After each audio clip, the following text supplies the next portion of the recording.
Ladies and gentlemen, Thursday, week 2, college football is rolling. NFL is back tonight. College football gods kind of did the NFL a solid, and they said, "Hey, we won't have 30 amazing games. We'll only have 10, maybe 15, maybe 20. Who knows?" NFL's like, whatever.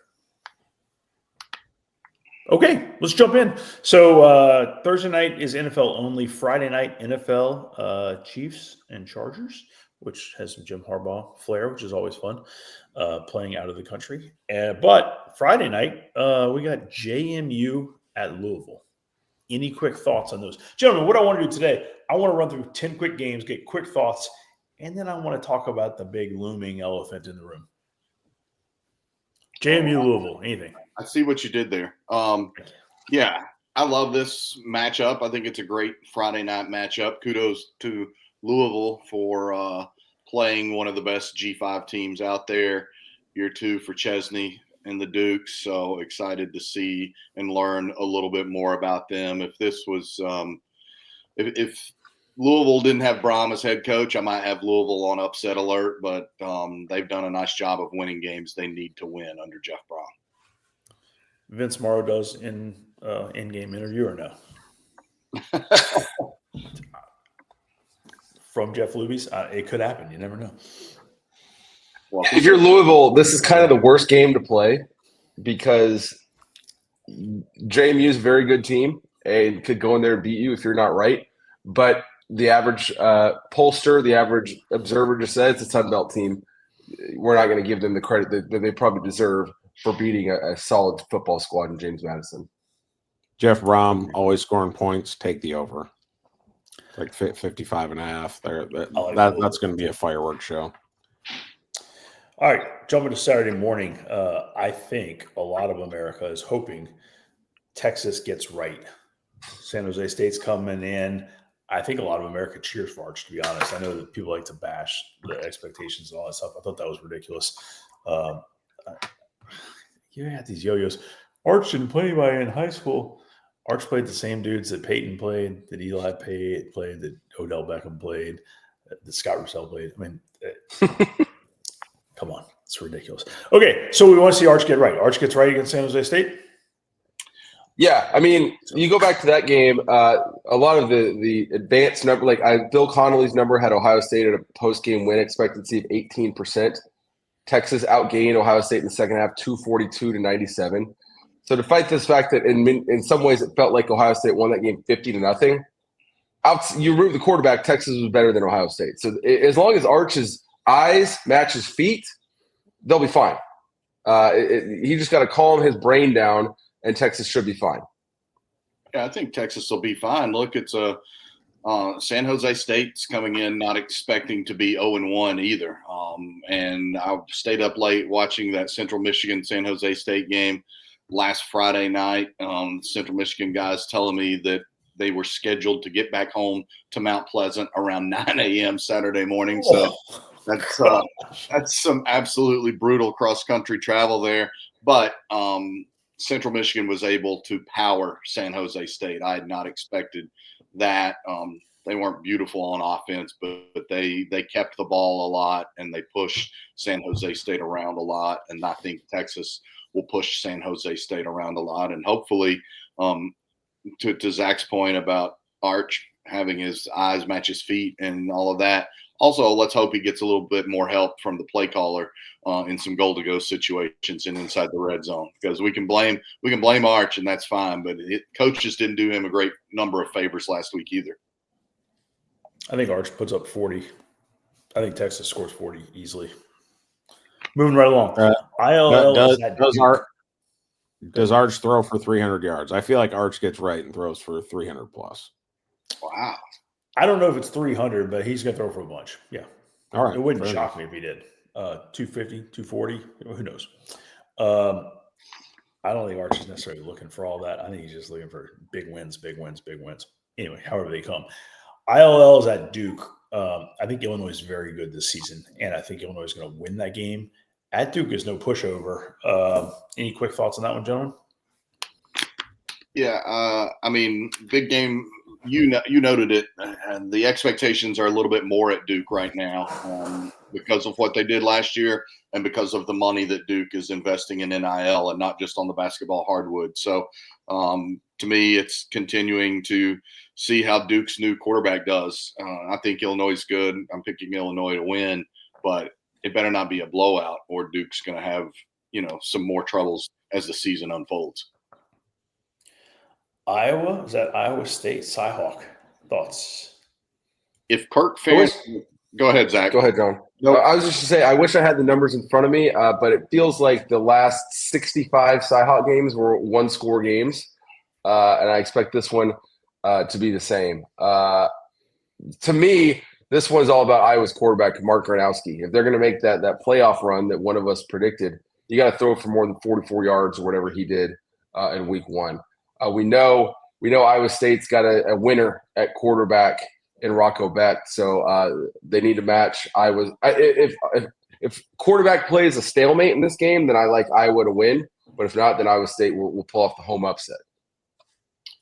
If Kirk Ferentz wins this game, he will become the Big Ten's all-time winningest coach at any program. So that's fairly significant. The other thing is, as close as this series has been, Iowa has dominated when it's been at Iowa State. I think I saw that maybe Iowa State has not won this game at home since like 2015 or something. It's been a really long time. So just a little note to consider there. I think it's another one-possession game, and I know Iowa folks were really fired up about Gronowski. He's played enough ball that he should bounce back from last week when he didn't throw the ball well. Did some things with his legs, but did not throw the ball well at all. But I'm excited. This is probably the game I'm just about most excited for this weekend. So two quick notes. 2011 was the last time Iowa State beat Iowa in their home stadium. There you I go. said home upset. Iowa State's actually a 3.5 point favorite in this game. I'll tell you the game I think I'm most excited for, and this is going to sound just bizarre as can be, is Kansas, Missouri. I think that's going to be a really, really good football game. That's next on my slate. I think Drink is a really good football coach. Obviously, Lance Leipold is as well. Lance's team just donkey konged was it Fresno State early. And then Fresno, I got to watch them in their week one game, their second game, and they were legit. So now I'm like, man, how good is Kansas? And I'm excited to see it. That game is remarkable for the hatred. Those two programs and universities absolutely hate each other. And for our listeners, if you get bored, just scroll some KU and Missouri fan Twitter, but don't do it around your kids. But scroll it because the vitriol is real, man. A bunch of ne'er-do-wells in those two programs as it relates to each other. So, that's a good one as well. Like if that one was played every year and had the buildup of Iowa State, I would probably be right there with you, Scott. I am excited for that matchup because, as you noted, Fresno got worked by Kansas, and then they absolutely put it on Georgia Southern. And I thought I picked Fresno, but I thought it would be close, and it was not close. Mm-hmm. And, this Clay Helton's been at Georgia Southern 4 or 5 years now. This is supposed to be an established program. It's year one for Matt Entz, and he worked them. So this one, Kansas wins this game. That's a huge feather in its Jayhawk cap, and would be someone else kind of like Utah that I consider a Big 12 front runner. Yeah, I mean, last year so much focus was on that the renewal of the Texas A&M rivalry. Kansas and Missouri hate each other every bit and more so than UT and A&M do. Like this one is enormous stakes on both sides. Missouri's won a lot of games under Drink, but how many of those wins are those that you really feather in your cap type wins? They beat Oklahoma last year, longtime rival. Oklahoma's not one very good. They beat Arkansas, who's a newish rival. Arkansas wasn't very good. We all think this Kansas team's pretty good. So a win here would mean a lot for both sides. All right. I'm a Southerner through and through. Explain to me why Kansas and Missouri hate each other. Well, it starts with the fact that they fought a war against each other in pre-Civil War. He's not even kidding. No. Yeah, no. This goes back to pre-Civil War, slave state, free state. I mean, we could go super deep, but they literally fought a war against each other, and then they share the city of Kansas City, which is literally the biggest city in both states. So it's very much a brotherly rivalry here. The chatter that's been online this week around this rivalry has really kind of stoked the fires, because if we were sitting here talking about the top 50 or 75 college football rivalries, among the four of us, none of us are mentioning Kansas, Missouri, probably until we see all the chatter this week. So definitely rivalry week and college football is back. I love it. All right, so in my mind, I'm going chronologically throughout the day. Kansas, Missouri is like 2:30, 3 o'clock, somewhere in there. Right in that same kind of time slot is a weird game that I think has implications on things in real life. UAB is at Navy, and I think Navy might just work them. I mean, work them bad, and I think that has implications on Trent Dilfer personally. Yes. Yeah. I mean, Trent Dilfer has to win 6 games minimum this year to keep going at UAB, and they were darn lucky to beat Alabama A&M last week. Alabama State. Great, my bad. Alabama State. By the way, bet you money right now that Alabama State quarterback is not an Alabama State quarterback in 2026. I bet he's an FBS quarterback. So we're just going to move right along from that one. Okay, equally interesting, North Carolina, coached by Bill Belichick, is playing at Charlotte, and goodness, they can't lose that game. But could they lose that game? I doubt it. I mean, yeah, matchup of 2 first-year head coaches. Tim Albin has put together a really good staff, and Bill Belichick coming off. He's still got some blood in his mouth, probably from the beating that they took. So it might be closer than we think, but you got to think North Carolina prevails there. You don't think? I'll tell you this: if I'm starting a college football program from scratch today, and I have the choice of head coaches, I'm choosing Tim Albin to coach my team before I'm choosing Bill Belichick. Yeah, at the college level, I would agree. And Doug, you don't think Jordan Hudson would have dabbed up all that blood by this point in time? I do. Yeah, maybe. If she wasn't working on Gold Digger Jewelry line, then she had some extra time on her hands, maybe. North Carolina is a 13.5-point favorite. I think I like Charlotte against the number. My concern there, Zach, is Charlotte only scored 11 last week against App State. So while I think they'll build and get that to be a stable program, I'm not sure how many arrows they've got in the quiver. Based off what I saw, I'd take App State's defense over UNC's. Wow. Okay. Got Loggins year 1 with a good defense. Let's go.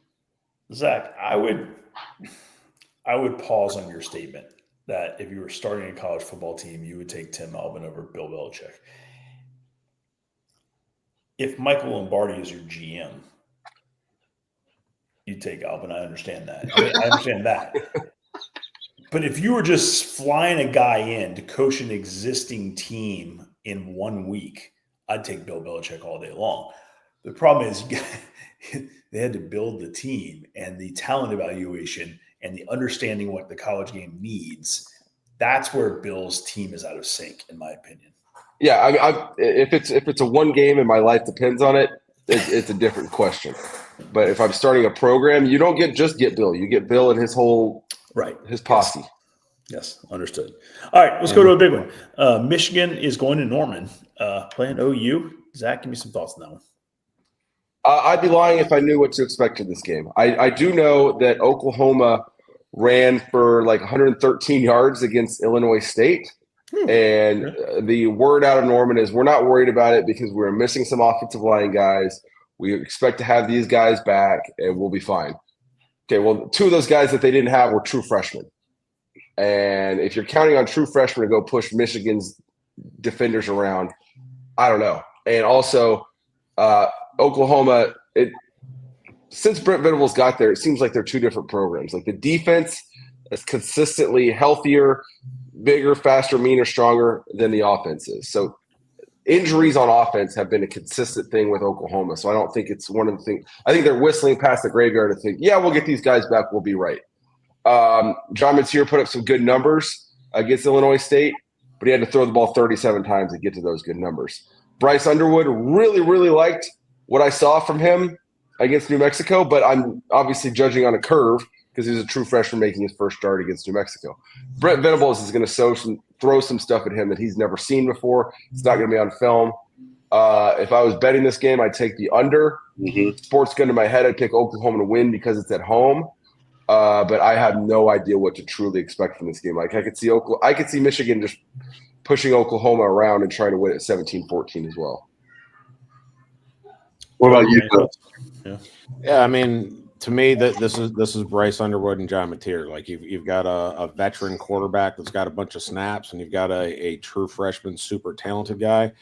I think Chip Lindsey and Steve Casula last week against New Mexico did a really nice job pairing their play action, their best runs with play action concepts to help make things simpler for Underwood. And his freshman debut, I expect that to continue this week to kind of limit what he has to read defensively and maybe a little bit more play action to help him get into a rhythm and take some of the short, consistent throws instead of having to make full field reads and progressions. You say, Zach, that Venables is going to throw some stuff at Underwood. I feel quite certain Wink Martindale will throw some stuff as well at John Mateer. And John Mateer, for all the success he had at Wazoo, didn't face a lot of quality defenses, the ilk of the Big Ten. And this is certainly one of those defenses that I think will be about as good as any in the Big Ten, despite losing a number of players to the NFL. The question I have for you, especially Zach, because you know the landscape in that region and football so well, how significant is this game as an opportunity contest for Brent Venables? It's enormous. It's not one of those games to where we look back in November and be like, well, he beat Michigan, so all's forgiven. But No. his tenure is, I would say, it's safe to say, is very much teetering on the razor's edge. It could go either way. And if you win this one, you have a great opportunity to be 5-0 heading into Dallas because you do get Auburn, but it's at home. And you have the opportunity to create the kind of momentum you need within your fan base, within your own locker room and your recruiting to really stand up on your feet and be established. You lose this one, you're like, okay, well, if we can't beat Michigan at home with a true freshman, how confident can we be about beating Auburn, beating Texas, and then the second half of the season, we'll deal with that when it gets here. But I mean, you win this one, you're thinking, all right, 5-1, even 6-0 is a real possibility. You lose it, you're like, okay, we could be 3-3 and truly fighting for our lives, starting to keep our necks above water here. So in terms of momentum and vibes, it's the biggest game Brent Venables has coached so far at Oklahoma. I think I'm on OU on that one. School that's in Los Angeles, UCLA, is I think at UNLV. I think the line's almost nil. I think UCLA is a very, very small favorite. Thoughts on that one, gentlemen? My thought is it would be pretty damn hard for UCLA to look worse than it did last week. Holy moly. I mean, they did not belong on the field with Utah last week in every sense of the word, from the headsets down. Like, that was a complete mismatch. And Mullen's a fine coach. This will be UCLA will be hard-pressed to win this contest. And the weird thing is UCLA is favored over UNLV. 2.5. UNLV, I'm pretty sure. Yeah. 2.5. I mean, yeah, UCLA is not going to go winless this season, certainly, but it's hard to feel confident in them beating any single team on their schedule right now that's an FBS opponent, especially with the way Utah just went in there and just big brother them. They've got UNLV, New Mexico, Northwestern, and then Penn State. So it's, I mean, three should be very, very winnable games, and then Penn State is going to slap them back into reality. Good times. All right, the elephant in the room. Louisiana Monroe's coming to town, boys. See what you did there. Thank you. I like that. Well done. Okay, let's just entertain the possibility. All right, give it to me. What happens if Alabama loses this game? That is the elephant in the room, straight up. It has happened before, which is stunning. That was Saban's year one. Yep. Mm-hmm. Is he coaching game 3? Whoever that's against. I don't know who that's against if they lose this game. Yes, he is. It would be devastating to their psyche. I don't think Greg Byrne throws in the towel on the head coach because it's an indictment of Greg Byrne if he did that. So I think there would be other changes within the staff. I don't think it would be at the head coach. Guys, it is the year 2025, and we're talking about a possible ULM upset over Alabama. I mean, we live in a wild, wild world. I'm not talking about a possible. I think Alabama. Yeah. Right. Alabama's going to win. Zach was just saying, if it happened, then what? Which means we're talking about it. We're technically still in summer, and you're ushering in nuclear winter. Get out of here. All right. So how do they get right? I mean, what we all saw with our own eyes in that game was apathy. It wasn't a warrior mentality. Yeah. I saw dudes turn down tackles. That's probably what bothered me the most is that Alabama was good for an extra 1 to 2 wins per year because of Nick Saban sheer willed them to those victories. And that might not have been a sheer will victory against Texas or whomever. It was just a game that they didn't play their best, and Nick Saban would not allow them to compromise on the things that are non-compromisable. And we are seeing Alabama, I think, compromise on elements that should not be available for compromise, and particularly running to and through the ball and turning down tackles. Here's how I view it. I read a piece this week about how the boosters are chirping because they don't like how Kalen DeBoer acts at press conferences. They don't like his demeanor on the sidelines. They didn't like that he wore a T-shirt for the Vanderbilt game on the sidelines. All of that is downstream from the fact that they don't like that he's not winning. Of course. If Alabama went 11-1 last year and they won the Florida State game, all of these negatives would be positives. You know, it's great that he's more low key than Saban. That he's an even keel. If they were losing and he was a tyrant, it'd be like, well, he's just trying to be Nick Saban. So all of this stuff, none of this stuff is being talked about if they're winning.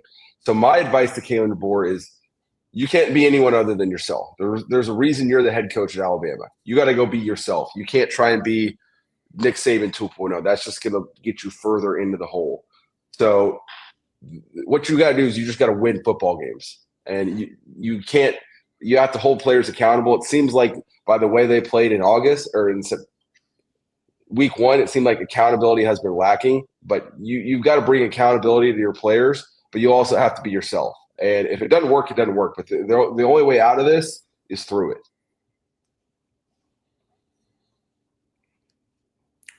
We just got to get some offensive line push. Need some linebackers to come downhill and hit people. And their D line take the dog to people. The Tide D line, which has been a hallmark since Saban got there, was not what any of us, I don't think, have become accustomed to as it pertains to that program. They've had a key injury up front, and they might have had another one this week, I think I saw, but to a third-year guy along the defensive interior. So that's another blow not needed. But yeah, what's their identity right now? I think that's the question.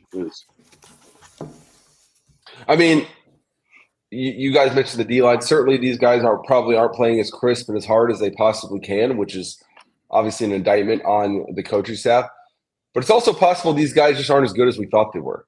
This is a team that's ranked number 2 in the talent composite, but maybe these guys maybe we overrated Alabama's talent. If that's the case, Quentin Williams isn't walking through that door. Marcel Darius, Dante Hightower aren't walking through that door. That's something you can't get out of this season. What I saw with my eyes against Florida State were guys who had just quit. Yeah, they looked pretty good. They looked like they had the talent in them. They just weren't running to the ball. They weren't willing to meet that blocker up in the hole. They were going to catch him about 2 or 3 yards back and kind of see what happened with the play. To me, that's not a lack of talent. That's lack of will, desire. It's the Identity. The process. I think it comes back to identity, right? The Nick Saban teams were super disciplined. They're going to fly to the football. They're going to be super physical. And from all indications from, coaches and the chatter on the internet is that that's just not who Kalen DeBoer is. Like you one of the most successful coaches in college football history leaves, and you've got a completely new dynamic coming in where he's finesse and throw the football around, and it just hasn't matched up great. It hasn't been a great fit. I do think his Washington teams played very, very hard, and you don't win as many games as Kalen DeBoer has without playing really, really hard. But that expectation, it doesn't seem, has leaked into the defensive side of the ball, where guys kind of jog into the football and getting dominated at the point of attack. Right. They're supposed to get running back Jam Miller, and I know the Tim Keenan defensive tackle is supposed to get back by the Georgia game. But at Alabama, you can no longer look past week 2 and 3 to Georgia whenever that's coming up on the schedule. It's you've got to win one game a week from here on out to get the heat off. So identity is their big issue right now. I don't think they know who they are, and no one watching them recognizes the Crimson Tide. Yeah. So Alabama has obviously ULM Saturday, home against Wisconsin, off, and then at Georgia on the 27th. Wisconsin played better than I thought they would in week 1 for what it's worth. Be interesting to see how they progress, especially with the backup quarterback, basically. Yep. Gentlemen, great times. I will offer 30 seconds each. Anybody have another game they want to bring up real fast? And then we're out. Yes. I have one.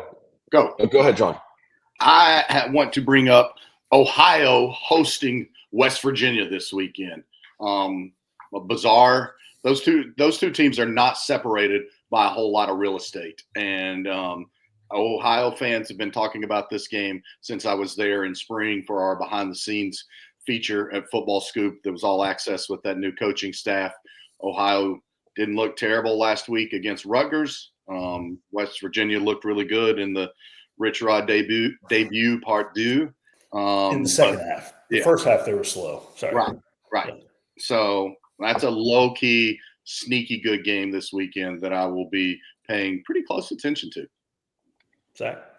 We've talked about underrated rivalries. Texas State at UTSA. Don't sleep on that one. It's the 7th all-time meeting between these schools. UTSA leads the all-time series 5-1. Ignore that. These are two very good football teams. These universities have a lot in common. They're only about an hour apart. There's a lot of they compete for players. They compete for students. These schools have a lot in common.